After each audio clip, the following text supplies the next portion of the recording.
రంగాపురం అని ఒక మారుమూల పల్లెటూరు. ఆ ఊరిలో వారం రోజుల నుండి ఏకధాటిగా భయంకరమైన వర్షం కురుస్తూనే ఉంది. వాగులు వంకలు పొంగి పొర్లుతున్నాయి. ఆ ఊరి చివరన ఉన్న ఒక చిన్న పూరి గుడిసెలో రామయ్య, అతని భార్య లక్ష్మమ్మ నివసిస్తున్నారు. వాళ్ళకి ఆ పూరి గుడిసె, దాని పక్కన ఉన్న చిన్న ఖాళీ స్థలం తప్ప వేరే ఆస్తే లేదు. వర్షం వల్ల గుడిసె కప్పు నుండి నీళ్లు ఇంట్లో పడుతున్నాయి. ఇంట్లో తినడానికి పిడికెడు గింజలు కూడా లేవు. రామయ్య ఊరి వ్యాపారి వీరయ్య దగ్గర తీసుకున్న అప్పు తీర్చాల్సిన గడువు కూడా అదే రోజు ముగుస్తుంది.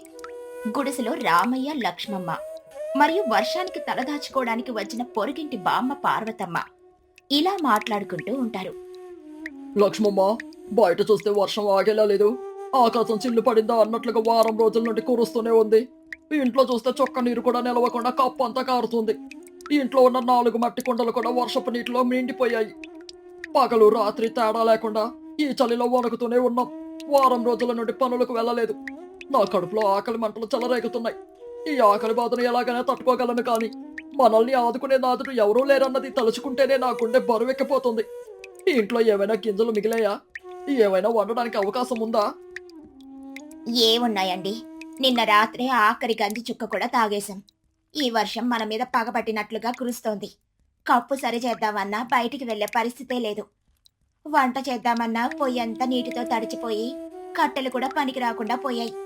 ఈ ప్రకృతి ముందు మనం ఎంతటి అలుపులమో ఈ వర్షం మనకు చెబుతోంది. ఆకలి బాధను ఎలాగోలా తట్టుకోవచ్చు, కానీ ఆ వ్యాపారి వీరయ్య ఇచ్చిన అప్పు గడువు ఈ రోజే కదా అన్న భయం నన్ను తొలిచేస్తుందండి. వాడొస్తే ఏం సమాధానం చెప్పాలి? మన దగ్గర చిల్లి గవ్వలేదు, వాడికి కనికరం అసలే లేదు.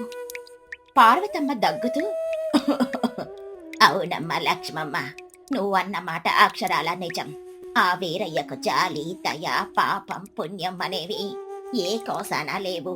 వాడు అప్పిచ్చినప్పుడు ఏ మాటలు మాట్లాడాడో నాకు స్పష్టంగా గుర్తుంది. 6 నెలల్లోగా అసలు వడ్డీ కలిసి ఇవ్వకపోతే మీ గుడిసె పక్కనున్న చిన్న స్థలాన్ని లాక్కుంటానని అందరి ముందు బెదిరించాడు. ఈ వర్షంలో వాడు రాడులే అని మీరే మాత్రం అనుకోకండి. వాడికి డబ్బు మీదున్న ఆశ ముందు ఈ వర్షం, ఈ వరదలు ఒక లెక్క కాదు. వాడు ఖచ్చితంగా ఈ రోజు వస్తాడు. వాడి రాక తలుచుకుంటేనే నాకు వణుకు పుడుతోందమ్మా. బామ్మగారు చెప్పింది నిజమే లక్ష్మమ్మ. వాడికి ఎప్పటి నుంచో నా స్థలం మీద కన్నుబడింది. ఆ ఒక్క స్థలమే నా తండ్రి, నా తాత నాకిచ్చిన ఏకైక ఆస్తి. ఆ స్థలం పోతే రేపు పొద్దున్న మనం రోడ్డు మీద పడాల్సిందే. మన బతుకులు వీధిన పడతాయి. ఈ వర్షంలో నేను వెళ్ళి ఎవరినైనా అప్పు అడుగుదామన్నా ఎవరూ ఇచ్చే స్థితిలో లేరు. ఊరంతా జలమయం అయిపోయింది. అందరి ఇళ్లలోనూ ఇదే బాధ. నా చేతులు కట్టేసినట్లుగా ఉంది. ఈ కష్టాల వలయం నుండి బయటపడే దారే కనిపించడం లేదా లక్ష్మమ్మ? నేను చాలా ఓడిపోయిన వాడిలాగా కనిపిస్తున్నాను. అయ్యో, మీరలా అధైర్యపడకండి. కష్టాలకు భయపడి వెనకడుగు వేయడం పిరికి వాళ్ళ లక్షణం. మనం కష్టపడి బ్రతికే వాళ్ళం. మన చేతుల్లో శ్రమ ఉంది, మనసులో నిజాయితీ ఉంది. ఎంతటి కష్టమైనా ధైర్యంగా ఎదుర్కోవాలే కాని ఇలా భయపడిపోతే ఎలా? ఆ వీరయ్య వస్తే నేను వాడితో మాట్లాడతానులే. వాడికి నచ్చ చెప్పడానికి ప్రయత్నిస్తాను. ఏదో ఒక ఉపాయం ఆలోచించి వాడిని పంపిద్దాం. వర్షం వస్తే మన దేవుడు మనకు కష్టాలు మాత్రమే కాదు, ఏదో ఒక దారి కూడా చూపిస్తాడు. మనం బ్రతకాలి అన్నది దేవుడి నిర్ణయం అయితే ఆ వీరయ్య మనల్ని ఏమీ చేయలేడు. మీరు మనసును ప్రశాంతంగా ఉంచుకోండి. నీకెప్పుడు ఆ దేవుడి మీద నమ్మకం ఎక్కువే తల్లి. నీ ధైర్యాన్ని చూస్తుంటే నాకు ముచ్చటగా ఉంటుంది. కానీ ఆ వీరయ్య మాటల ముందు, వాడి అహంకారం ముందు నీ నమ్మకం ఎంతవరకు నిలబడుతుందో చూడాలి. వాడికి దేవుడంటే భయం లేదు, మనుషులంటే గౌరవము లేదు. వాడికి తెలిసిందొకటే, డబ్బు. దాన్ని ఎలా లాక్కోవాలన్నది మాత్రమే వాడికి తెలుసు. అదిగో బయటెవరో అడుగులు వేస్తున్న చప్పుడు వినిపిస్తోంది. వానలో కూడా నీళ్లు చలపలా తొక్కుకుంటూ ఎవరో వస్తున్నారు. ఆ వీరయ్యే వచ్చుంటాడు. నేను చెప్పాను కదా, వాడాగడవు అని. గుడిసె బయట అడుగుల చప్పుడు గట్టిగా వినిపిస్తోంది. వీరయ్య తన అనుచరుడు రంగడుతో కలిసి పెద్ద గొడుగు పట్టుకుని గుడిసెలోకి ప్రవేశిస్తాడు.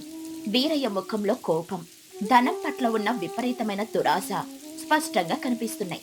అతని బట్టలు ఖరీదైనవి, పల్లెటూరి వాతావరణానికి ఏమాత్రం సరిపోనివి. రంగడు మాత్రం అత్యంత మౌనంగా వీరయ్య వెనుక చేతులు కట్టుకుని నిలబడతాడు. వీరయ్య చాలా గట్టిగా, గర్వంగా అరుస్తూ, రావయ్య తీరా ఇంట్లోనే ఉన్నావా లేక నా అప్పు తీర్చలేక రాత్రికి రాత్రి ఊరు వదిలి పారిపోయావా? బయటికి రారా. నీ గొడస చూస్తుంటేనే నాకు అసహ్యం వేస్తుంది. ఎక్కడ చూసిన నీళ్ళు బురద. ఇందులో మనుషులు ఎలా బ్రతుకుతారో ఏమో. రావయ్య ముందుకు రా. రామయ్య వణుకుతూ చేతులు కట్టుకుని వినయంగా, అయ్యో వీరయ్య గారు, దండాలయ్యా. ఈ మండు వానలో ఈ బురదలో మీరెందుకు ఎంత శ్రమపడి మా గుడిసె దాకా వచ్చారు? నేనే రేపు ఉదయం వాన కాస్త తగ్గగానే మీ దగ్గరకు వద్దామని అనుకున్నానయ్యా. మీ పాదాలకు బురద అంటుకుంటుంది దొర, దయచేసి క్షమించండి. నాటకాలు ఆడకరా రామయ్య.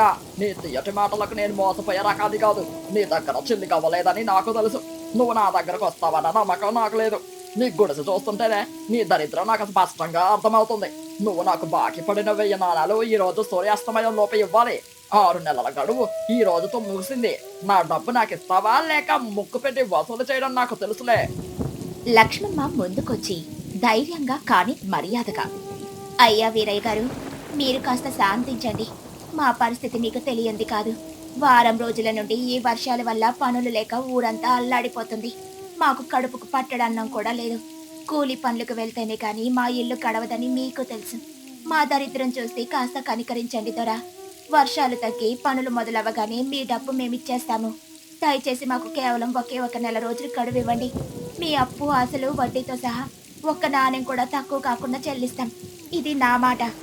వీరయ్య గట్టిగా వెటకారంగా నవ్వుతూ, నెల రోజుల నీకేమైనా బతి భ్రమించిందా లక్ష్మమ్మ? లేక మీరు మరీ అంత అమాయకులా? నేను ఇక్కడికి అప్పు వసూలు చేయడానికి వచ్చాను గాని మీ కష్టాలు వినడానికి కాదు. మీ ఇంట్లో అన్నం ఉందా లేదా అన్నది నా సమస్య కాదు.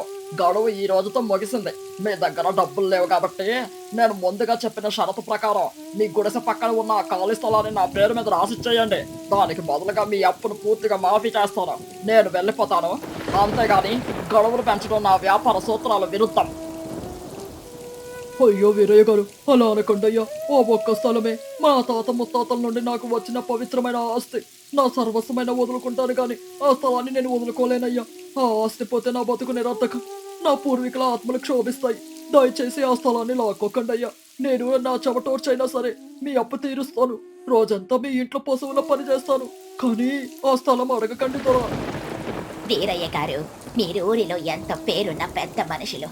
ఇలా ఒక పేదవాడి కడుపు కొట్టడం, వాడి ఆస్తిని కాజేయడం మీకు ధర్మంగా అనిపిస్తుందా? వాన తగ్గే వరకైనా ఆగలేరా? నీకు ధనం లోటేముంది? ఈ పేదవాడి మీద కాస్త దయ చూపిస్తే మీ పుణ్యం ఊరికే పోదు. నీ వంశానికి మంచి జరుగుతుంది. వాళ్ళ అప్పు ఎగరేసి వెళ్ళేవాళ్ళు కాదు కదా, కష్టపడి చెమటోర్చి తీర్చేవాళ్ళే. కాస్త ఆలోచించండి బాబు. ముసలమ్మా, నువ్వు మధ్యలో అసలు కలగజేసుకోక. నీకు ఈ వ్యాపార వ్యవహారాలు ఏమీ తెలియవు. వ్యాపారంలో ధర్మం, న్యాయం, దయ అంటూ ఉండవు. డబ్బిస్తే తిరిగి తీసుకోవడం మాత్రమే ఉంటుంది. పుణ్యాలు, పాపాలని మీరు మాట్లాడుకునే మాటలు పేదవాళ్ళు తమని తాము ఓదార్చుకోవడానికి చెప్పుకునే కట్టుకథలు. రావయ్య, ఇక నేను ఒక్క మాట కూడా వినను. నా సమయం చాలా విలువైనది. నేను ఇక వెళ్ళాలి. రంగడు, ఆ ఆస్తి పత్రాలు ఇలా ఇవ్వు. రావయ్య, ఇందులో నీ వేలు ముద్ర పెయ్యి. ఆ స్థలం ఇక నాది. వేయకపోతే రేపు పొద్దున్న నా మనుషులతో వచ్చి ఈ గుడిసెని పీకించి పారేస్తాను. నిర్ణయం నీదే. లక్ష్మమ్మ చాలాసేపు ఆలోచించి ఎంతో ధైర్యంగా ముందుకొచ్చి, ఆగండి వీరయ్య గారు, నా భర్త వేలిముద్ర వెయ్యడు. మా స్థలాన్ని అంత తేలికగా మీ పాలు చేయలేము. మీకు మీ డబ్బు కావాలి, మాకు మా స్థలం కావాలి, అంతే కదా. నేను మీకు ఒక సవాలు విసురుతున్నాను. మీరు దానికి ఒప్పుకుంటే మీ అప్పు తీరుతుంది. మీరు ఈ సవాలులో గెలిస్తే మా స్థలాన్ని ఎలాంటి అభ్యంతరం లేకుండా మీ పేరు మీద రాసిస్తాం. ఒకవేళ మీరు ఓడిపోతే మా అప్పుని మీరు పూర్తిగా మాఫీ చేయాలి. ఇది నా ప్రతిపాదన. వీరయ్య చాలా ఆశ్చర్యంగా, ఎగతాళిగా, సవాలా? నాకే సవాలు విసురుతున్నావా? నీ దగ్గర కనీసం తినడానికి కూడా ఏమీ లేదు. ఇంట్లో నిలవడానికి చోటు లేదు. నాకు ఎలాంటి సవాలు విసురుతావు? నాకు నీ పల్లెటూరి వాళ్ళ మాటలు గారిడీలు చాలా తెలుసు. అయినా సరే నువ్వు ఏం చెబుతావో వినాలని నాకు ఆసక్తిగా ఉంది. చెప్పు, ఏమిటి నీ సవాలు? ఏమిటి నీ ఉపాయం? నన్ను ఓడించేంత తెలివి నీకుందా? బయట వాన ఎంత బలంగా కురుస్తుందో మీరు చూస్తున్నారు కదా. వాన నీరు అమృతంతో సమానం అంటారు. మీరెప్పుడైనా కురుస్తున్న వాన నీటిని కొలవగలిగారా? మీరు మీ దగ్గర ఉన్న ఒక పెద్ద చిల్లుల కుండను ఇక్కడికి తీసుకురండి. ఆ చిల్లుల కుండను నేను ఎక్కడ మట్టితో కానీ బట్టతో కానీ పూడ్చకుండా, ఎలాంటి పదార్థంతోనూ ఆ చిల్లులను మోయకుండా, కేవలం ఈ కురుస్తున్న వర్షపు నీటితో అంచు వరకు నింపుతాను. సూర్యాస్తమయం లోపు నేను ఆ చిల్లుల కుండను వాన నీటితో నింపితే మీరు మా అప్పు మాఫీ చేయాలి. ఒకవేళ నేను నింపలేకపోతే మా స్థలాన్ని మీ పేరు మీద రాసిస్తాం. ఇది నా పందెం. మీరు దీనికి సిద్ధమా? లక్ష్మమ్మ, ఏమిటి పిచ్చి మాటలు? నీకేమైనా మతిపోయిందా? చిల్లుల కుండలో నీళ్ళలో నిలుస్తాయి. వాన నీరు పడిన వెంటనే ఆ చిల్లుల కుండ బయటకు వెళ్ళిపోతుంది కదా. ఇది ప్రకృతి విరుద్ధమైన పని. వీరయ్య గారికి మన స్థలాన్ని ఉచితంగా ఇచ్చేయడానికి ఈ ఉపాయం ఆలోచించావా? వద్దు లక్ష్మమ్మ, ఈ పందెం వద్దు. నేను ఆయన కాళ్ళు పట్టుకుని బ్రతిలాడుకుంటాను. కానీ ఇలాంటి అసాధ్యమైన పందెం వేసి మన ఆస్తిని పోగొట్టుకోకు. వీరయ్య గట్టిగా అహంకారంతో నవ్వుతూ, విన్నావా రామయ్య? నీ భార్యకు ఆకలికి మతిస్థిమిత పూర్తిగా తప్పినట్లుంది. చిల్లుల కొండలో వాన నీరు నింపడమా? అది ఎప్పటికీ సాధ్యం కాని పని. ఈ ప్రపంచంలో ఎవరూ చేయలేని పని. ఈ పందెం నాకు చాలా నచ్చింది లక్ష్మమ్మ. నువ్వు అనవసరంగా మీ స్థలాన్ని నా చేతికిస్తున్నావు. కానీ నేను ఈ సవాలుకు ఆనందంగా ఒప్పుకుంటున్నాను. ఈ రోజు నేను ఎలాగైనా మీ స్థలాన్ని నా సొంతం చేసుకోబోతున్నాను. రంగడు, మన ఇంటి వెనుకున్న పాత సామాన్ల గదిలో ఉన్న ఆ పెద్ద చిల్లుల కొండను తీసుకొనిరా. అది చాలా పెద్దది. దానికి 10 చిల్లులున్నాయి. దాన్ని నింపడం బ్రహ్మతరం కూడా కాదు. తీసుకురండి వీరయ్య గారు. కానీ పందెం షరతులు ఖచ్చితంగా ఉండాలి. ఆ కుండను మేము మా చేతులతో తాకము. దాని చిల్లులను ఏ రకంగానూ పూడ్చము. కేవలం వర్షపు నీటితోనే నింపుతాం. మీరు ఒప్పుకుంటే ఊరి పెద్దల ముందు ఈ మాట చెప్పండి. రేపు మీరు మాట తప్పుతాను అంటే కుదరదు. షరతులన్నీ మీకు గుర్తున్నాయి కదా? నాకు పూర్తి సమ్మతం. నేను మాట తప్పేవాడిని కాదు. నేను ఇప్పుడే వెళ్ళి ఆ కొండను తీసుకొని వస్తాను. నా అదృష్టం ఈ వాన రూపంలో ఇలా కలిసి వస్తుందని నేను అనుకోలేదు. సూర్యాస్తమయానికి ఇంకా కొద్ది గంటల సమయమే ఉంది. నీ పిచ్చి సవాలు చూసి ఊరంతా నవ్వుకుంటుంది. నేను కొండ తెచ్చేలోపు స్థలం పత్రాలు చదువుకుని సిద్ధంగా ఉంచండి. వీరయ్య తన అనుచరుడు రంగడుతో కలిసి అక్కడి నుండి ఆనందంగా వెళ్తాడు. వీరయ్య వెళ్లిన వెంటనే పొరుగింటి వాళ్ళైన గౌరీ, సీత ఆ గుడిసెలోకి వస్తారు. వాళ్లతో పాటు ఊరిలో అందరికీ సాయం చేసే సూరయ్య మరియు మల్లడు కూడా వస్తారు. వాళ్ళు రామయ్య గుడిసె బయట జరిగిందంతా ఆరు బయట నిలబడి వింటారు. వీరయ్య వెళ్ళగానే వాళ్ళు లోపలికొస్తారు. లక్ష్మమ్మో, ఏమిటి పని చేశావు? ఆ వీరయ్య ఎంత దుర్మార్గుడో, వాడికి ఎంత దురాశందో తెలిసి కూడా వాడితో పందెం ఎందుకు కాశావు? అసలే చిల్లులకుండా అందులోనూ వాన నీటితో నింపడం ఇది ఎవరికైనా సాధ్యమయ్యే పనేనా? నువ్వు కావాలనే మీ స్థలాన్ని వాడికి రాసిచ్చేద్దామని ఇలాంటి నిర్ణయం తీసుకున్నావా ఏమిటి? నాకు చాలా భయంగా ఉంది నీ గురించి. అవును లక్ష్మమ్మ, గౌరీ చెబుతున్నది నిజమే. నువ్వు అనవసరంగా మీ స్థలాన్ని వాడి చేతిలో పెడుతున్నావు. ఆ వీరయ్య ఊరిలో ఉన్న పెద్ద చిల్లుల కుండనే తీసుకొనొస్తాడు. దానికి కింద పెద్ద కన్నాలుంటాయి. వాన నీరు ఎంత పడినా అందులో ఒక్క చుక్క కూడా నీళ్లు నిలవదు. నువ్వేం ఆలోచించి ఈ మాట అన్నావు? నీకేదైనా దారి కనిపించిందా, లేక ఆవేశంలో అన్నావా? రామయ్యన్న, వీళ్ళ మాటలు నమ్మకండి. ఆ లక్ష్మమ్మ ఎప్పుడూ ఆలోచించకుండా మాట్లాడదు. ఆ వీరయ్య గారి అహంకారం నాకు ఎప్పటి నుండో తెలుసు. వాడికి బుద్ధి చెప్పాలని మన ఊర్లో ఎంతో మంది అనుకుంటున్నారు. కానీ వాడి డబ్బు చూసి భయపడతారు. లక్ష్మమ్మ వాడికి సవాలు విసిరికి మంచి పని చేసింది. కానీ అమ్మ లక్ష్మమ్మ, ఈ పందెం ఎలా గెలుస్తావో నాకు అర్థం కావడం లేదు. నా వల్ల ఏమైనా సహాయం కావాలంటే చెప్పు. నేను చేయడానికి సిద్ధంగా ఉన్నాను. నేను అదే చెబుతున్నాను సూరయ్య. వీరయ్య ముందు నా పరువు తీయడానికే నా భార్య ఇలా చేసి ఉంటుంది. ఇక నా స్థలం పోయినట్లే. నేను నా చేతులతో నా ఆస్తిని నాశనం చేసుకున్నాను. నేను బ్రతికుంటే ప్రయోజనం లేదు. నాకేం తోచడం లేదు. రామయ్య, నువ్వు ఆగవయ్యా. నీ భార్యను తప్పు పట్టడం మానేసి ఆమె మాట విను. లక్ష్మమ్మ ఎప్పుడూ ఆలోచించకుండా ఏ పని చెయ్యదు. ఆమె బుర్రలో ఏదో పెద్ద ఆలోచనే ఉండుంటుంది. తల్లి లక్ష్మమ్మ, నీ మనసులో ఉన్న ఆ ఉపాయం ఏమిటో మాకు కూడా చెప్పు. మేము నీకు ఏమైనా సహాయం చెయ్యాలా? మేము నీ వెంటే ఉంటాం. బామ్మగారు, గౌరీ, సీత, సూరయ్య, మీ అందరికీ నా మీద నమ్మకముందా? ఉంటే నేను చెప్పినట్లు మీరు చెయ్యాలి. మనకు సమయం లేదు. గౌరీ, నువ్వెళ్ళి మన ఊరి చెరువు కట్ట దగ్గర ఉన్న అత్యంత జిగటగా ఉండే బంకమట్టిని ఒక తట్టలో తీసుకొనిరా. సీత, నువ్వెళ్ళి ఊరి చివరున్న చెట్ల నుండి కొన్ని వెడల్పాటి తాటాకులను తీసుకొనిరా. ఏవండి, మీరొక పార తీసుకొని మన ఇంటి ముంగిట ఉన్న ఖాళీ స్థలంలో ఒక పెద్ద గుంట తవ్వండి. సూరయ్య, మల్లడు, మీరు నా భర్తకు గుంట తవ్వడంలో సహాయం చేయండి. గుంట తవ్వాలా? ఎందుకు లక్ష్మమ్మ? గుంట తవ్వితే ఆ కొండ ఎలా నిండుతుంది? నాకేం అర్థం కావడం లేదు. పందెం గెలవాలంటే నేను చెప్పినట్లు దయచేసి చెయ్యండి. ఆ వీరయ్య మనకు చిల్లుల కుండనిస్తాడు. పందెం నియమం ప్రకారం కుండ చిల్లులు పూడ్చకూడదు. కానీ కుండను ఎక్కడ పెట్టాలో వాడు చెప్పలేదు కదా. నేను చెప్పినట్లు నేను చేస్తాను. నా బుర్రలో ఒక పక్క ఉపాయం ఉంది. మీరు వేగంగా నేను చెప్పిన పనులు చేస్తే ఆ వీరయ్య గర్వాన్ని ఈ రోజు నేలమట్టం చేస్తాను. సరే లక్ష్మమ్మ, నీ కళ్ళల్లో ఉన్న ధైర్యం చూస్తుంటే నువ్వు ఖచ్చితంగా ఆ వీరయ్య గర్వం ఆనిచి వేస్తావని అనిపిస్తుంది. నేను ఇప్పుడే వెళ్ళి ఆ బంకమట్టి తీసుకొని వస్తాను. నువ్వు చెప్పినట్లే అంతా చేస్తాము. నేను తాటాకులు తీసుకొని వస్తాను. సూరయ్యన్న, మల్లడు రండి, మనం రామయ్య గారికి గుంట తవ్వడంలో సహాయం చేద్దాం. మనమంతా ఒకటైతే ఆ వీరయ్య గారిని తప్పక ఓడించొచ్చు. వర్షం ఏమాత్రం తగ్గకుండా అలాగే బలంగా పడుతూ ఉంటుంది. మల్లడు, సూరయ్య, రామయ్య కలిసి ఇంటి ముందు వర్షంలో తడుస్తూనే ఒక పెద్ద గుంటను వేగంగా తవ్వుతారు. గౌరీ కష్టపడి బంకమట్టిని మోసుకొనొస్తుంది. సీత పెద్ద పెద్ద తాటాకులను తీసుకొనొస్తుంది. వీరయ్య ఇంకా తిరిగి రాలేదు. సమయం గడిచిపోతుంది. చాలా సంతోషం, అందరూ చాలా కష్టపడ్డారు. రామయ్య గారు, ఆ గుంట చుట్టూ అడుగు భాగంలో ఈ బంకమట్టిని ఒక గట్టి గోడలాగా అలంకరించండి. గుంట లోపల పడిన నీళ్లు ఏమాత్రం భూమిలోకి ఇంకిపోకుండా బయటకు వెళ్లకుండా గట్టిగా బంకమట్టిని అద్దండి. లక్ష్మమ్మ, గుంట అయితే తవ్వాం, ఇందులో బంకమట్టి కూడా వేశాం, నీళ్లు బయటకు వెళ్లకుండా గట్టిగా చేశాం. కానీ ఈ గుంటలోకి వర్షపు నీరు వేగంగా ఎలా చేరుతుంది? ఆ కొండని ఎక్కడ పెడతాం? నాకైతే ఇదంతా ఒక అయోమయంగా ఉంది. చెబుతాను వినండి. వీరయ్య తెచ్చే ఆ చిల్లుల కొండను మనం ఈ గుంట సరిగ్గా మధ్యలో పెడతాం. మన గుడిసె కప్పు మీద నుండి పడే వర్షపు నీరు అంతా కూడా వృధా కాకుండా ఒకే చోట దారగా పడేలా ఈ తాటాకులను కప్పుకు అమర్చుతాం. ఆ నీటి దారను నేరుగా ఈ గుంటలోకి మళ్లిస్తాం.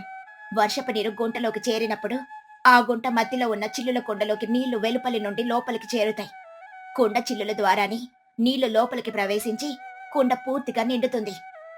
పార్వతమ్మ ఆశ్చర్యంగా, ఆనందంగా నవ్వుతూ, అద్భుతం తల్లి, మహా అద్భుతం. నీ తెలివికి నా జోహార్లు. కుండలో నీళ్లు పైనుండి పోస్తే చిల్లుల ద్వారా కిందకొస్తాయి. కాని అదే కొండను నీటితో నిండిన కుండలో పెడితే బయటున్న నీటి ఒత్తిడికి నీళ్లు చిల్లుల ద్వారా లోపలికి వెళ్లి కొండను పైదాకా నింపుతుంది. పందెం నియమం ప్రకారం కొండ వాన నీటితో నిండుతుంది. మరియు మనం ఆ కుండ చిల్లులు పోడ్చాల్సిన అవసరం కూడా లేదు. ఇదెంత గొప్ప ఉపాయం! అవును లక్ష్మమ్మ, నీ బుర్ర ఎంత చురుగ్గా పనిచేస్తుంది. ఈ పల్లెటూరిలో నీలాంటి తెలివైన ఇల్లాలుండడం మన ఊరికే గర్వకారణం. ఆ వీరయ్య గారికి తగిన గుణపాఠం చెబుతున్నావు. వాడు తన అహంకారంతో ఈ చిన్న సూక్ష్మం మర్చిపోయాడు. నిజమే గౌరీ, ఆ వీరయ్య ఎంతసేపు అప్పులు, వడ్డీలు, లెక్కలు చూసుకుంటూ ఉంటాడు గాని ఒక పేద ఇల్లాలు తన కుటుంబాన్ని రక్షించుకోవడానికి ఎంత తెలివిగా ఆలోచించగలదో వాడికి తెలియదు. రావయ్యన్నా, నువ్వు చాలా అదృష్టవంతుడివి. ఇలాంటి భార్య దొరకడం నీ పూర్వజన్మ సుకృతం. రామయ్య, ఇక ఆలస్యం చేయకండి. నేను నువ్వు కలిసి ఆ తాటాకులను కప్పుకు అమర్దుదాం. నీటి దారంతా గుంటలోకి వెళ్లేలా జాగ్రత్త పడతాం. వీరయ్య వచ్చేలోపు మనం సిద్ధంగా ఉండాలి. రామయ్య సంతోషంతో కన్నీళ్లు తుడుచుకుంటూ, లక్ష్మమ్మ, నన్ను క్షమించు. నీ మాట మీద నమ్మకం లేక నేను నిన్ను తప్పుపట్టాను. నీ తెలివితేటలు మన కుటుంబాన్ని కాపాడబోతున్నాయి. నేను ఇప్పుడే కప్పు మీద తాటాకులు అమర్చి వర్షపు దారంతా కూడా గుంటలోకి పడేలా ఏర్పాటు చేస్తాను. మీ అందరి సహాయం నేను ఎప్పటికీ మర్చిపోలేను. రామయ్య, సూరయ్య కలిసి తమ ఏర్పాట్లు పూర్తి చేస్తారు. వాన నీరు గుడిసె కప్పు మీదుగా తాటాకుల ద్వారా ఎంతో వేగంగా ఒకే ధారగా గుంటలోకి పడుతూ ఉంటుంది. ఇంతలో వీరయ్య, రంగడు ఒక పెద్ద పాతపడిపోయిన చిల్లులు పడిన కుండను తీసుకుని అక్కడికొస్తారు. వాళ్ళ వెనుక ఈ పందెం గురించి తెలుసుకున్న ఊరి జనాలు కొందరు కూడా ఆసక్తిగా చూసేందుకని వస్తారు. వీరయ్య గర్వంగా నవ్వుతూ అందరినీ చూస్తూ, యారా రామయ్య, మీ భార్య చెప్పిన ఆ గొప్ప సవాలకు సమయం ఆసన్నమైంది. ఇదిగో ఈ కొండకు అడుగున ఏకంగా 10 పెద్ద చిల్లులున్నాయి. నేను స్వయంగా చూశాను. ఇందులో ఒక చుక్క నీరు కూడా నిలవదు. సూర్యుడు అస్తమించడానికి ఇంకా ఒక గొడియ సమయం మాత్రమే ఉంది. ఈ కొండను కురుస్తున్న వర్షపు నీటితో ఎలా నింపుతారో నేను కళ్ళారా చూస్తాను. మీరు ఓడిపోవడం ఖాయం. కుండ తీసుకురండి వీరయ్య గారు, మేము సిద్ధంగా ఉన్నాము. ఆ కుండ నీటిలో తేలకుండా దాని లోపల ఒక దాని లోపల ఒక బరువైన రాయి వేసి మా ఇంటి ముందు తవ్విన ఈ చిన్న కుంట మధ్యలో జాగ్రత్తగా పెట్టండి. వీరయ్య ఆశ్చర్యపోతూ, ఏంటి, గుట్టలో పెట్టాలా? కొండను నేల మీద పెట్టాలి కదా? అవును వీరయ్య గారు, పందెం నియమాలలో కుండను ఎక్కడ పెట్టకూడదో మీరు చెప్పలేదు కదా. దాన్ని కేవలం వర్షపు నీటితో నింపాలి. మేము మా చేతులతో తాకకూడదు, చిల్లులు పూడ్చకూడదు అని మాత్రమే పందెం అనుకున్నాం. కుండను ఎక్కడ పెట్టాలో నా ఇష్టం. మీరు నియమాలకు అంగీకరించారు. కుండను గుంటలో పెట్టండి. వీరయ్య అనుమానంగా చూస్తూ తనలో తాను ఏదో ఆలోచిస్తూ, సరే, చూస్తాను నీ ఆటలు ఎంతవరకు సాగుతాయో. నువ్వు కొండలో పెట్టిన ఈ కన్నాల కుండ ఎప్పటికీ నిండదు కూడా. రంగడు, ఆ కుండను తీసుకెళ్లి ఆ రాయి అందులో వేసి గుంట మధ్యలో పెట్టు. రంగడు ఆ కుండను తీసుకుని గుంట మధ్యలో పెడతాడు. వెంటనే రామయ్య కప్పు మీదుగా పడుతున్న వర్షపు నీటి ధారను గుంటలోకి నేరుగా మళ్లిస్తాడు. వాన ఎడతెరపి లేకుండా కురుస్తూ ఉండడం వల్ల గుంట వేగంగా వర్షపు నీటితో నిండడం మొదలవుతుంది. గుంటలో నీటి మట్టం పెరుగుతున్న కొద్దీ ఆ నీరు కుండ అడుగున ఉన్న చిల్లుల ద్వారా లోపలికి ప్రవేశిస్తుంది. వీరయ్య ముఖంలో గర్వం మాయమై రంగులు మారుతాయి. వీరయ్య కంగారుగా అరుస్తూ, ఇదేంటి నీళ్లు కొండ లోపలికి వెళ్తున్నాయి, పైన నుండి కాకుండా కింద నుండి వెళ్తున్నాయి, ఇది ఎలా సాధ్యం? అదే వాననీటి మాయ వీరయ్య గారు, అదే మా లక్ష్మమ్మ తెలివితేటలు. మీరు అడిగినట్లుగా చిల్లుల కొండను వాననీటితో నింపుతున్నాము చూడండి. అవును వీరయ్య గారు, పందెం నియమాలను మేము ఎక్కడా ఉల్లంఘించలేదు. కుండను మా చేతులతో తాకనే లేదు, దాని చిల్లులను పూడ్చనే లేదు. కేవలం వాననీటితో నింపుతున్నాం. మీరు ఓడిపోతున్నారు దొరా. ఏవయ్యా వీరయ్య, నీ వ్యాపార బుద్ధి ముందు లక్ష్మమ్మ తెలివితేటలు ఎంత గొప్పగా గెలిచాయో చూసావా? నువ్వు డబ్బుతో అందరినీ కొనగలను అనుకున్నావు, కానీ తెలివిని కొనలేవు. ఇప్పుడు సమాధానం చెప్పు. అందరూ ఆశ్చర్యంగా చూస్తూ ఉండగానే కుంట పూర్తిగా వాననీటితో నిండిపోయి ఆ ఒత్తిడికి చిల్లులకుండా నీళ్లు లోపలికి వెళ్లి కుండ పూర్తిగా అంచు వరకు వాననీటితో నిండిపోతుంది. సూర్యాస్తమయం కూడా ఇంకా అవ్వని లేదు. ఊరి జనాలందరూ లక్ష్మమ్మ తెలివికి ఆనందంతో చప్పట్లు కొడతారు. వీరయ్య కోపంతో అవమానంతో అరుస్తూ, ఇది మోసం, ఇది వట్టి మోసం. మీరు నా కళ్ళు కప్పి పందెం గెలిచారు. గుంట తవ్వి అందులో కొండబెట్టడం పచ్చి మోసం. నేను ఈ పందెం ఒప్పుకోను. మీరు నన్ను మోసం చేశారు. నా డబ్బు నాకు కావాలి, లేదా మీ స్థలం నాకు ఇవ్వాలి. నేను రేపే నా మనుషులతో వచ్చి ఈ స్థలాన్ని ఆక్రమించుకుంటాను. లక్ష్మమ్మ చాలా గంభీరంగా కోపంగా, ఏది మోసం వీరయ్య గారు? మీరు పందెం నియమాలు మర్చిపోయారా? వాననీటితో కొండను నింపాలి అన్నారు, నింపాము. చిల్లులు పూడ్చకూడదు అన్నారు, ఏమాత్రం పూడ్చలేదు. కుండను తాకకూడదు అన్నారు, తాకనే లేదుగా. మీరు అనుకున్న షరతులన్నీ అక్షరాలా నెరవేర్చాం. మీరు మాట తప్పి పంచాయతీ పెద్దల ముందు నిలబడగలరా? అందరి ముందు మీరు పందెం ఘోరంగా ఓడిపోయారు. ఇప్పుడు మీరు మా 1000 నాణాలు అప్పును ఖచ్చితంగా మాఫీ చేయాల్సిందే. ఇది ఊరి జనం ముందు జరిగిన పందెం. అవును వీరయ్య గారు, ఒక పేదవాడిని మోసం చేసి స్థలం లాక్కోవాలని మీరు ఎంత కుట్ర పన్నారు.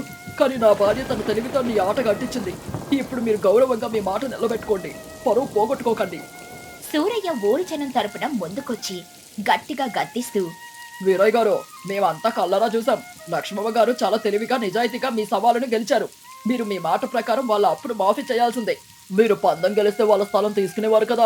ఇప్పుడు వాళ్ళు గెలిచారు కాబట్టి వాళ్ళ అప్పు మాఫీ అవ్వాల్సిందే. మీరు మాట తప్పితే ఈ ఊరి జనాలు మిమ్మల్ని నిలదీస్తారు. మీకు ఊర్లో ఎవరో సహకరించరు. వీరయ్య చుట్టూ ఉన్న జనాల కోపం చూసి భయపడి తలదించుకుని అవమాన భారంతో, సరే, నేను నా ఓటమిని అంగీకరిస్తున్నాను. నేను మాట తప్పను. లక్ష్మమ్మ, నీకు డబ్బు లేదు, కానీ నీ బుర్రలో చాలా అపారమైన తెలివి ఉంది. నువ్వు ఒక మామూలు ఇల్లాలు కాదు, నీ కుటుంబాన్ని కంటికి రెప్పలా కాపాడుకునే ధైర్యశాలివి. నీ తెలివి ముందు నా వ్యాపార బుద్ధి, నా అహంకారం పూర్తిగా ఓడిపోయాయి. నేను ఇకపై పేదవాళ్ళను తక్కువ అంచనా వేయను.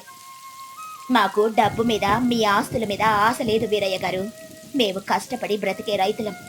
మమ్మల్ని ప్రశాంతంగా బ్రతకనివ్వండి చాలు. ఇతరుల ఆస్తి మీద ఆశపడడం మంచిది కాదని మీరు తెలుసుకుంటే ఈ ఊరికి అదే పెద్ద మేలు. రావయ్య, ఇక నుండి నువ్వు నాకు ఒక్క నాణ్యం కూడా బాకీ లేవు. ఆ పత్రాలు నేను ఇప్పుడే నా చేతులతో చింపేస్తాను. నీ స్థలం నీదే, నీ కుటుంబానిదే. నన్ను క్షమించండి. నేను మళ్ళీ మీ జోలికి రాను. మిమ్మల్ని ఎప్పుడూ ఇబ్బంది పెట్టను. రంగడు, మనం ఇక్కడ నుండి వెళ్ళిపోదాం పదా. అలా వీరయ్య అవమానంతో తలదించుకొని అక్కడి నుండి వెళ్ళిపోతాడు. ఊరి జనాలందరూ లక్ష్మమ్మ తెలివితేటలను వేణువులా ప్రశంసిస్తారు.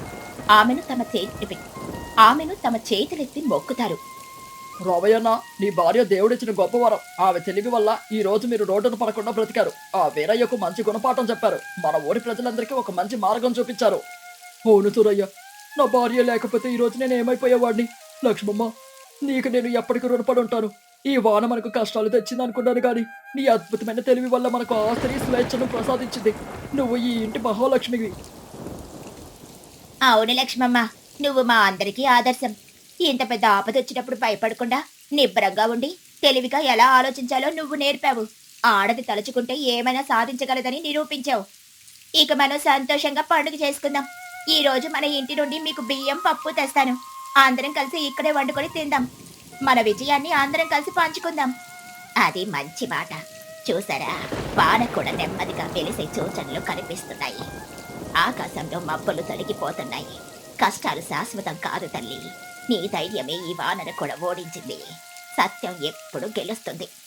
లక్ష్మమ్మ సంతోషంతో నవ్వుతూ, మీ అందరి సహాయం సహకారం వల్లే ఇది సాధ్యమైంది. నేను ఒంటరిగా ఈ పని చేయలేకపోయేదాన్ని. ఆపదలో అండగా నిలబడిన మీ అందరికీ నా కృతజ్ఞతలు. ఏమండి, ఇక మీరు ప్రశాంతంగా ఉండండి. రేపటి నుండి వాన తగ్గుతుంది. మీరు మళ్ళీ వ్యవసాయ పనులకు వెళ్ళొచ్చు. మన కష్టాలన్నీ ఇక తీరిపోయినట్లే. మన జీవితంలో కొత్త వెలుగు రాబోతుంది. అలా వర్షం మెల్లగా తగ్గుముఖం పడుతుంది. ఆకలితో అల్లాడిన ఆ పేద కుటుంబం లక్ష్మమ్మ సమయస్ఫూర్తి వల్ల తమ ఆస్తిని దక్కించుకోవడమే కాకుండా ఊరి ప్రజల అపారమైన ప్రేమను కూడా పొందుతుంది. ఆ ఊరిలో ఎవరైనా ఆపదలో ఉంటే లక్ష్మమ్మ తెలివితేటలను ఉదాహరణగా చెప్పుకుంటారు. డబ్బు అధికారం లేకపోయినా ఒక పేదరాలు కూడా తమ బుద్ధిబలంతో ఎంతటి కష్టాన్నైనా జయించగలదని ఈ కథ లోకానికి తెలియజేస్తుంది. రామపురం అనే ఒక అందమైన తెలుగు పల్లెటూరు. ఉదయం సూర్యకిరణాలు ఒక పెద్ద మామిడి తోట మీద పడుతున్నాయి. రంగయ్య మరియు అతని భార్య గౌరి ఇద్దరు కలిసి తోటలో కష్టపడుతున్నారు. ఆ తోటలో పండిన బంగినపల్లి మామిడి పండ్లు చూడ్డానికి అచ్చం బంగారంలా మెరిసిపోతున్నాయి. రంగయ్య చేతిలో ఒక పెద్ద కత్తి పట్టుకొని చెట్టు దగ్గర నించొని ప్రేమతో మాట్లాడుతున్నాడు. రంగయ్య చేతిలో ఉన్న ఒక పెద్ద మామిడి పండును చూస్తూ కళ్ళల్లో ఆనందంతో చెట్టుతో మాట్లాడుతూ, ఏవే తల్లి, ఈ సంవత్సరం ఎంత మంచి కాయలు కాచావే. నీ ఆకులు నీ కొమ్మలో చూస్తుంటే నా కడుపు నిండిపోతుంది. పిల్ల జల్ల లేని మాకు ఈ తోటలో ఉన్న మీరే మా పిల్లలు. అంతేనే, నేను చెప్పేది నీకు అర్థమవుతుందా? నీ కాయలు ఈ ఊరంతా తిని తేనెలా తీయగా ఉన్నాయని మెచ్చుకోవాలి. మన కష్టం ఊరికి పోకూడదు తల్లి. ఏం మాట్లాడుతున్నారండి? ఆ చెట్టుతో మాట్లాడితే అది మీకు ఎదురుగా పలుకుతుందా ఏమిటి? ప్రపంచంలో ఎవరైనా మనుషులతో మాట్లాడతారు, కానీ మీరు మాత్రం ఈ చెట్లు చీమలు పక్షులతో మాట్లాడుతూ ఉంటారు. ఏంటో మీ పిచ్చి. ముందొచ్చి ఈ చద్దన్నం తిని ఆ తోట పనేదో చూడండి. ఇంకా కొయ్యాల్సిన కాయలు చాలానే ఉన్నాయి. పిచ్చి కాదే గౌరీ, ఈ చెట్లు మనకు ప్రాణం పోస్తున్నాయి. నువ్వు చూడు, ఈ బంగినపల్లి మామిడి పండు ఎంత అందంగా ఉందో. అచ్చం పసిడి ముద్దలా మెరిసిపోతుంది. ఈ పండు కోసం నేను నువ్వు ఎంత చెమటోడ్చామో మాకు ఈ నేల తల్లికి మాత్రమే తెలుసు. ఎర్రటి ఎండలో వానలో చలిలో ఈ చెట్లకు నీళ్లు పోసాం. పురుగులు పట్టకుండా కళ్ళల్లో ఒత్తులేసుకొని కావలి కాసాం. ఇదంతా పిచ్చెలా అవుతుందే? గౌరి ప్రేమతో రంగయ్య భుజం మీద చెయ్యి వేసి, అవునండి, మన కష్టం ఊరికే పోలేదు. ఈ సంవత్సరం ఎన్నడూ లేనంత మంచి దిగుబడే వచ్చింది. మన చేతి చలవ వల్ల గౌరీ రంగయ్యల మామిడి పండ్లంటే చుట్టుపక్కల ఊర్లలో భలే పేరొచ్చింది. కానీ నాకొక చిన్న భయంగా ఉందండి. ఈ పండ్లు తీసుకెళ్లి ఎవరికి అమ్ముతాము? మనకు తెలిసిన వ్యాపారి ఆ సుబ్బయ్య ఒక్కడే ఉన్నాడు. వాడు పెద్ద గుంటనక్క. వాడి పెళ్ళానికి ఇంకా కుళ్ళెక్కువ. మీరు చాలా అమాయకులు. వాడు మిమ్మల్ని మోసం చేస్తాడేమోనని నా భయం. ఎందుకైనా మంచిది, మీతో పాటు నేను కూడా సంతకొస్తాను. రంగయ్య నవ్వుతూ, ఏవే గౌరీ, నువ్వు మరీ అనుమానంగా మాట్లాడుతున్నావు. సుబ్బయ్య పెద్ద వ్యాపారి, పైగా మన తాతల కాలం నాటి పరిచయం. వాడు మోసం ఎందుకు చేస్తాడు? నేను పోయి వాడి దగ్గర మంచి ధర కమ్మి ఆ డబ్బులతో మన అప్పులు తీర్చి నీకొక మంచి పట్టు జరుకుంటాను. నువ్వేం కంగారు పడకు, నేను అన్ని తెలుసుకుంటాగా. గౌరీ నిట్టూరుస్తూ, మీరు మారడండి. ఆ సుబ్బయ్య గారి త్రాసు దగ్గర మాత్రం కాస్త జాగ్రత్తగా ఉండండి. వాడు రాళ్లు మార్చి మోసం చేస్తాడని ఊరి జనం అనుకుంటున్నారు. నేను చెప్పే మాట వినండి. మీ దారిన మీరు కళ్ళు మూసుకొని వ్యాపారం చేయకండి. సోరలే తల్లి, నువ్వు చెప్పినట్టే చేస్తాను. ముందు నువ్వు వెళ్ళి ఆ బుట్టలలో పండు సర్దు. నేను ఎట్ల బండి కట్టుకుని ఊరి లోపలికి వెళ్తాను. 50 బుట్టలు నిండాయి. కనీసం 150 సేర్ల బరువు తూగుతాయి. మంచి గిట్టుబాటు ధర వస్తుంది చూడు. సుబ్బయ్య ఒక చెక్క కుర్చీ మీద కూర్చొని తన త్రాసును తుడుస్తున్నాడు. అతని భార్య కాంతం ఒంటి నిండా చవకబారు నగలు వేసుకుని ఒక చిన్న అద్దంలో తన ముఖం చూసుకుంటూ మురిసిపోతుంది. కాంతం అద్దంలో చూసుకుంటూ గర్వంగా, ఏమండి వింటున్నారా? ఈ మధ్య మీ వ్యాపారంలో అస్సలు లాభాలే రావట్లేదు. నిన్న ఊరి పెద్ద భార్య వేసుకొచ్చిన ముత్యాల హారం చూసారా? నాకు అలాంటి ఆవు పాల లాంటి ముత్యాల హారం కావాలని గత 6 నెలల నుండి అడుగుతున్నాను. మీరు మాత్రం పట్టించుకోరు. ఎప్పుడు ఆ పాత త్రాస పట్టుకుని కూర్చుంటారు. పక్క ఊరి వ్యాపారులు మేడలు కడుతుంటే మనం ఇంకా ఈ పూరి గుడిసెలోనే ఉన్నాం.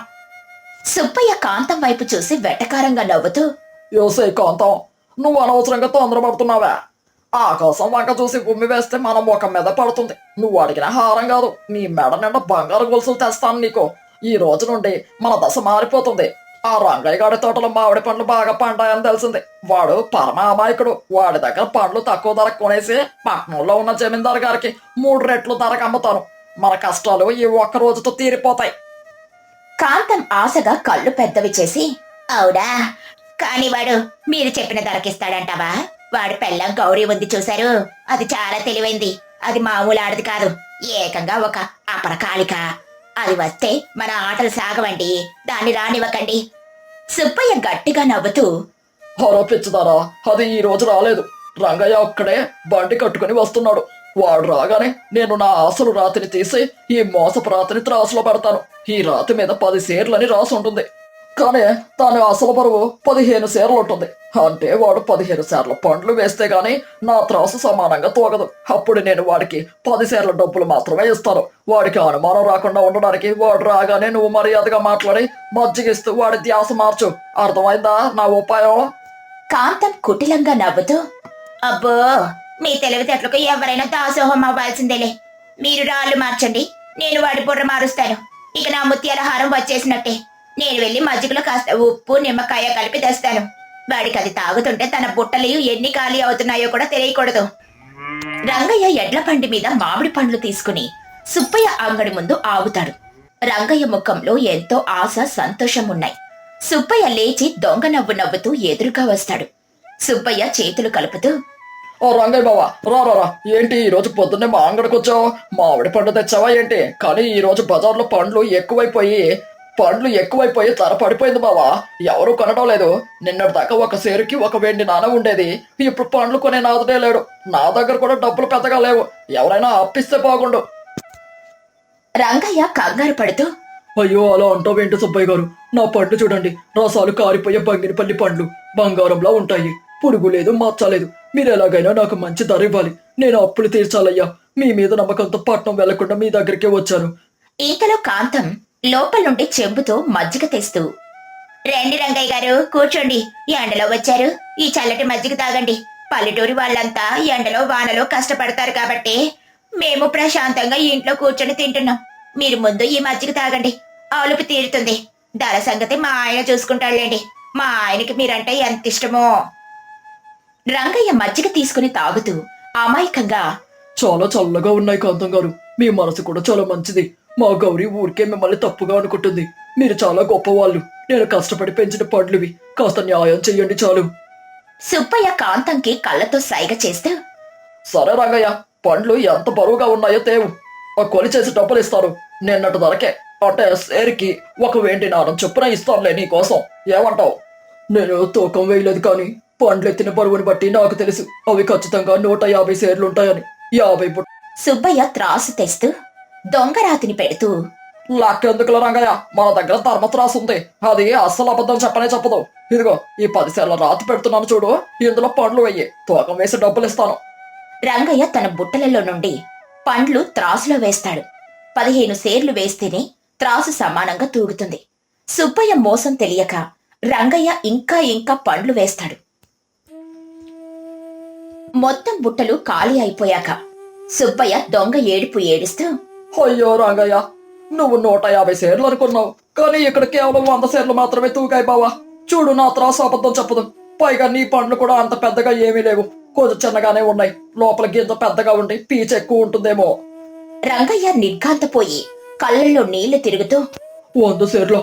అదేంటి సుబ్బయ్య గారు, నేను తోటలో కోసినప్పుడు బుట్టలు చాలా బరువున్నాయి. త్రాసు తప్పు చూపిస్తుందేమో. ఒక్కసారి చూడండి బాబు, నా చెమటంతా వృధా అయిపోతుంది.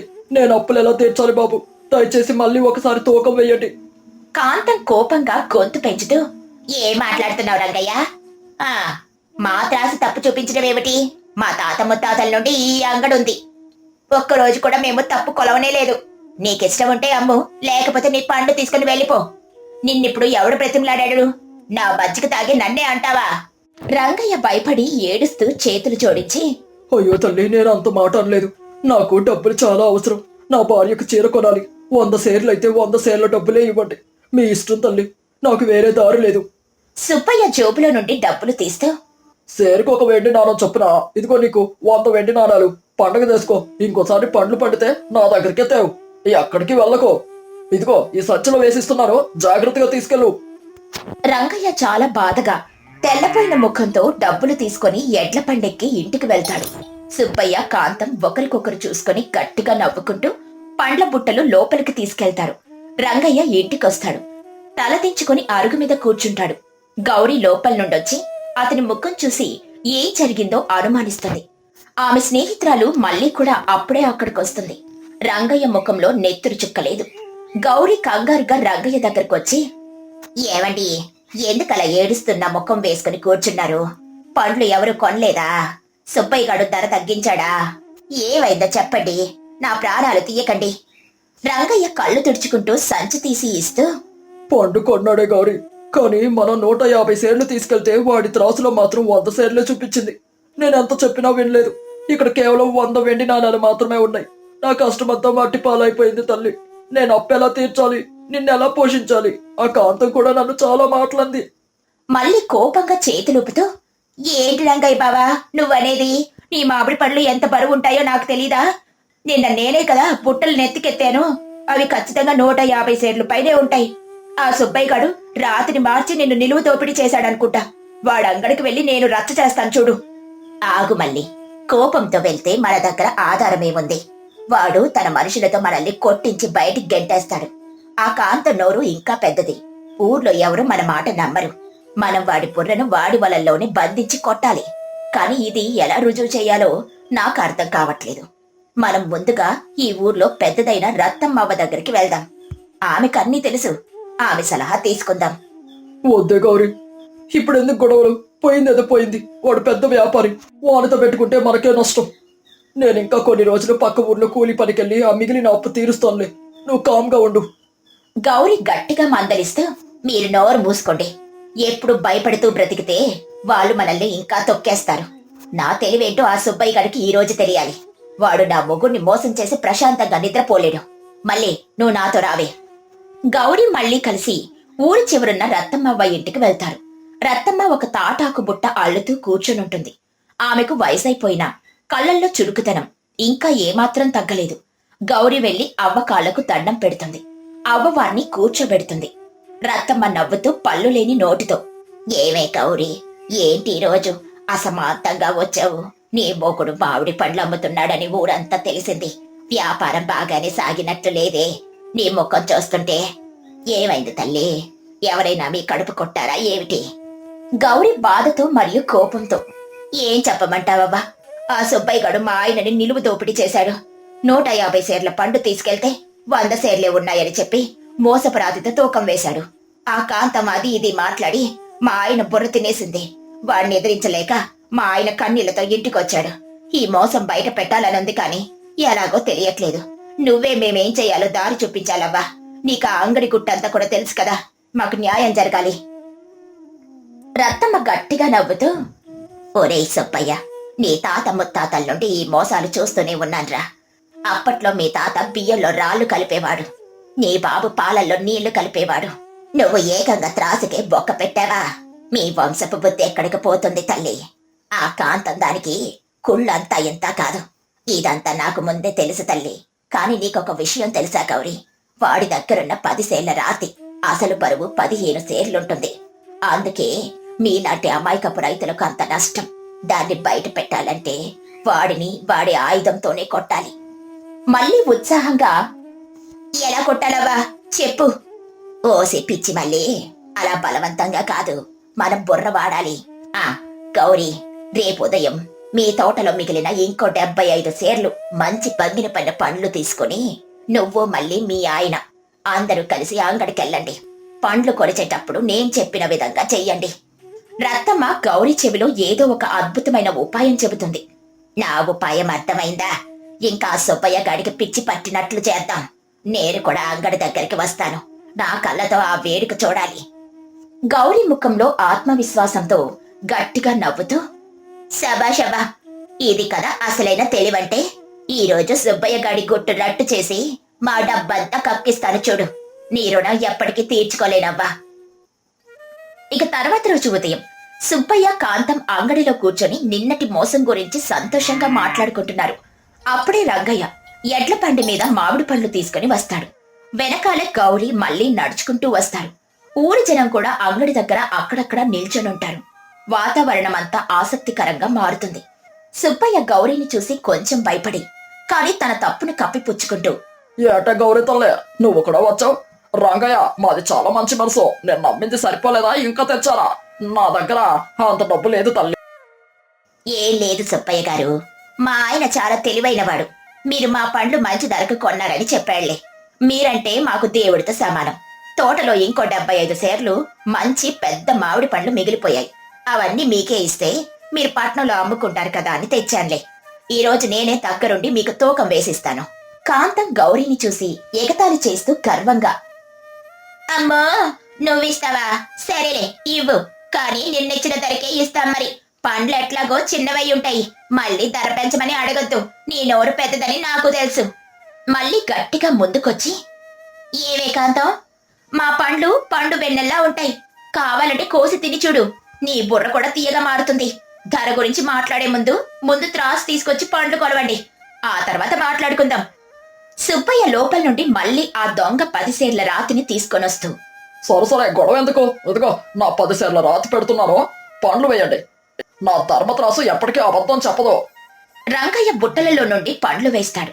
అసలవి 75 సేర్లున్నా దొంగ రాతి వల్ల త్రాసులో అవి కేవలం 50 సేర్లుగానే తూగుతాయి. త్రాసు సమానంగా నిలుస్తుంది. సుబ్బయ్య దొంగ నవ్వు నవ్వుతూ మీసాలు మెలేస్తూ, చూసావా గౌరయ్య, నీ కళ్ళ ముందే కొలిచాను, ఎక్కడైనా మోసం ఉందా? సరిగ్గా 50 సేర్లు ఉన్నాయి. సేరికి ఒక వెండి నాణం చొప్పున ఇదిగో నీకు 50 వెండి నాణాలు సంచిలో పోసి ఇస్తున్నాను. తీసుకో తల్లి, మీ ఆయన్ని తీసుకుని సంతోషంగా ఇంటికెళ్ళు.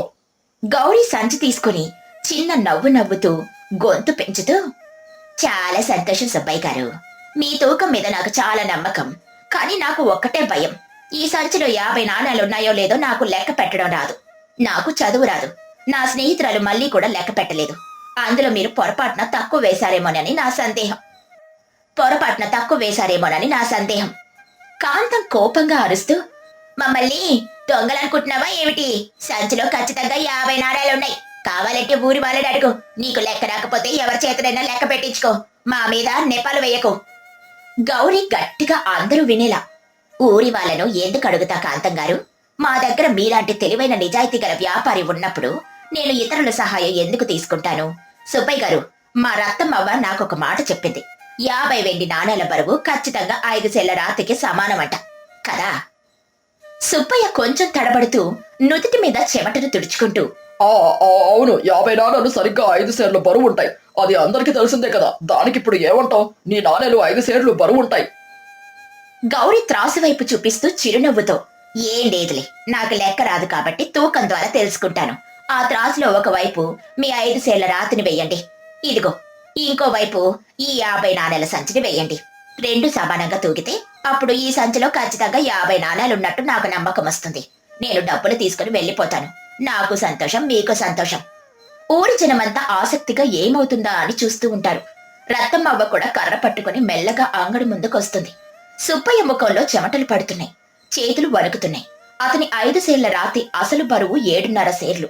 ఇప్పుడు 50 నాణేలు వేసిన త్రాసు లెగను కూడా లెగదు. సుబ్బయ్య భయపడిపోయి తన గుట్టు రట్టవుతుందని వణికిపోతాడు. సుబ్బయ్య కంగారుగా తడబడుతూ మాటలు దాటివేస్తూ, అది కాదు గౌరీ తల్లి, నాన్నలు లెక్క పెట్టాలి కానీ తోచడం ఏంటి పిచ్చిదానా? ఇదేనా తెలివైన భార్య చేసే పని?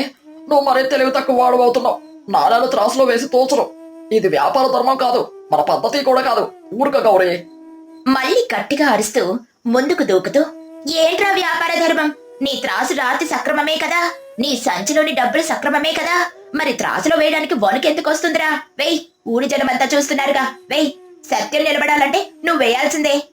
రత్తమ్మ ముందుకొచ్చి గట్టిగా అధికారపు గొంతుతో, ఒరే సుబ్బయ్య, ఆ పిల్ల అడిగితే త్రాసులో రాలు వేయడానికి నీకొచ్చిన ఇబ్బంది ఏమిట్రా? వెయ్యి అని అంటున్నాను కదా నేను. ఈ ఊరికి పెద్దదాన్ని నేను. అది తప్పైతే నేను బాధ్యురాల్ని. వెయ్యరా దొంగ, నా మాట జవదాటుతావా? ఊరి జనమంతా ముక్తకంఠంతో వెయ్యి వెయ్యి అని గట్టిగా అరుస్తారు. సుబ్బయ్య తప్పక చేతులు వణుకుతూ ఉండగా త్రాసులో ఒకవైపు వాడి దొంగ 5 సేళ్ల రాతిని పెడతాడు, ఇంకోవైపు 50 నాణేల సంచిని పెడతాడు. రాతి ఉన్న వైపు భారీగా కొండలా క్రిందికి దిగిపోతుంది. నాణేల సంచి ఉన్న వైపు గాలిలో పైకి లేస్తుంది. 2 అసలు ఏమాత్రం సమానంగా తూగవు. అందరికీ విషయం స్పష్టంగా అర్థమైపోతుంది. గౌరీ గట్టిగా నవ్వుతూ అందరి ముందు చేతులు కట్టి నించుని గర్జించినట్లుగా, ఆహా, ఏమిటి సుబ్బయ్య గారు, 50 వెండి నాణాలు వేసినా మీ 5 సేర్ల రాయి పైకి లెగడం లేదు ఏమిటి? అంటే మీ రాతిలో బరువు 5 సేర్ల కంటే చాలా ఎక్కువ ఉందన్నమాట. నా మామిడి పండ్లు కొలిచేటప్పుడు మాత్రం త్రాసు కిందకి దిగిపోయింది, ఎందుకంటే మీరు వాడిన 10 సేర్ల రాయి 15 సేర్ల బరువు ఉంది కాబట్టి. ఇప్పుడు మీ డబ్బులు కొలిచేటప్పుడు మాత్రం రాయి కిందకి దిగిపోయింది. దొంగ పట్టుబడ్డాడు. ఊరి జన్లారా, వీడు దొంగ, పచ్చి మోసగాడు. ఏమేమిటో చేశారో తెలుసు కాని ఇంత పెద్ద మోసం చేశారని నాకు తెలియదు. ఇప్పుడు ఊరంతా మీ బండారం బయటపడింది. మీరు నా పరువు తీశారు. ఇక నేను ఈ ఊర్లో తల ఎత్తుకుని ఎలా తిరగాలి? సుబ్బయ్య గారు, నేను చదువుకోలేదు. నాకు తెలిసింది ఒకటి, భూమి తల్లిని నమ్ముకుని కష్టపడ్డం. ఈ మామిడి తోట కోసం నేను నా భార్య ఎంత చెమట ఓడ్చామో మీకు తెలియదు. నా చెమట చుక్కలు మీకు అర్థం కావు. మీరు నీడలో కూర్చొని త్రాసులో రాళ్లు మార్చి మన రైతుల కడుపు కొడుతున్నారు. ఇది న్యాయమేనా? మాలాంటి పేదవాళ్ళు ఏడిస్తే ఆ పాపం మిమ్మల్ని ఊరికే వదులుతుందా?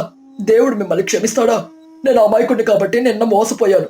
కానీ ఈ రోజు నా భార్య తెలివి వల్ల మీ అసలు రంగు బయటపడింది. రైతు ఏడిస్తే రాజ్యం నాశనం అవుతుందంటారు. మీలాంటి వ్యాపారి మోసం చేస్తే ఊరికి పీడ పడుతుంది. విన్నావా రా సుబ్బయ్య? రైతు బిడ్డ ఆకలి కేకలు విన్నావా? ఈ రోజు నుండి నువ్వు మా ఊర్లో వ్యాపారం చేయడానికి వీల్లేదు. నీ మోసాలన్నీ బయటపడ్డాయి. నిన్నటి 150 షేర్లకు ఇవాళ 75 షేర్లకు మొత్తం లెక్క కట్టి 225 వెండి నాణేలు రంగయ్యకి ఇప్పుడే ఇవ్వాలి. లేకపోతే నిన్ను ఊరు నుండి వెళ్ళగొడతా. మీ తాత ముత్తాతల పేరంతా నాకించేశావు కదరా ఎర్రెదవా.